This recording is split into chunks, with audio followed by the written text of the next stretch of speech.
हरे कृष्णा। श्रोताओं, आज आप श्रवण करेंगे माघ मास महात्म्य छठे अध्याय से। पूर्व समय में सतयुग के उत्तम निषेध नामक नगर में हेमकुंडल नाम वाला कुबेर के सदृश धनी वैश्य रहता था, जो कुलीन, अच्छे काम करने वाला, देवता, अग्नि और ब्राह्मण की पूजा करने वाला, खेती का काम करता था। वो गौ, घोड़े, भैंस आदि का पालन करता था। दूध, दही, छाछ, गोबर, घास, गुड़, चीनी आदि अनेक वस्तुएं बेचा करता था, जिससे उसने बहुत सा धन इकट्ठा कर लिया था। जब वह बूढ़ा हो गया तो मृत्यु को निकट समझकर उसने धर्म के कार्य करने प्रारंभ कर दिए।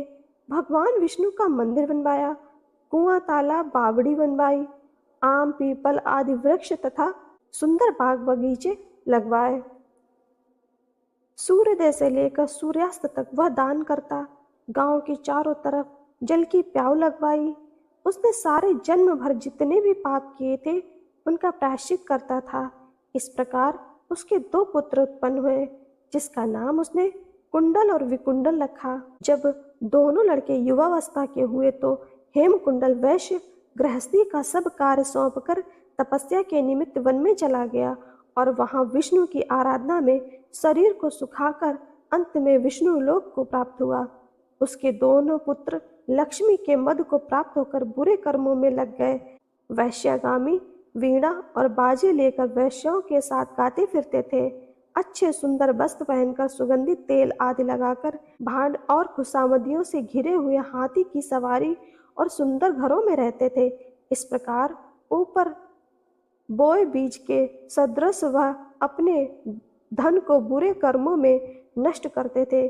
कभी किसी सतपात्र को दान आदि नहीं करते थे, न ही कभी हवन, देवता या ब्रह्मा जी की सेवा तथा विष्णु का पूजन ही करते थे। थोड़े दिनों में उनका सब धन नष्ट हो गया और वह दरिद्रता को प्राप्त होकर अत्यंत दुखी हो गए। भाई, जनसेवक, उपजीवी सब इनको छोड़कर चले गए। तब इन्होंने चोरी आदि करना आरंभ कर दिया और राजा के भय से नगर को छोड़कर डाकुओं के साथ वन में रहने लगे और वहां अपने तीक्ष्ण बाणों से वन के पक्षी, हिरण आदि पशु तथा हिंसक जीवों को मारकर खाने लगे। एक समय इनमें एक पर्वत पर गाय जिसको सिंह मारकर खा गया और दूसरा वन को गया जो काले सर्प के डसने से मर गया। तब यमराज के दूत उन दोनों को बांधकर यम के पास ले गए और कहने लगे कि महाराज, इन दोनों पापियों के लिए क्या आज्ञा है। आगे की कथा 7वें अध्याय में सुनना। हरे कृष्णा।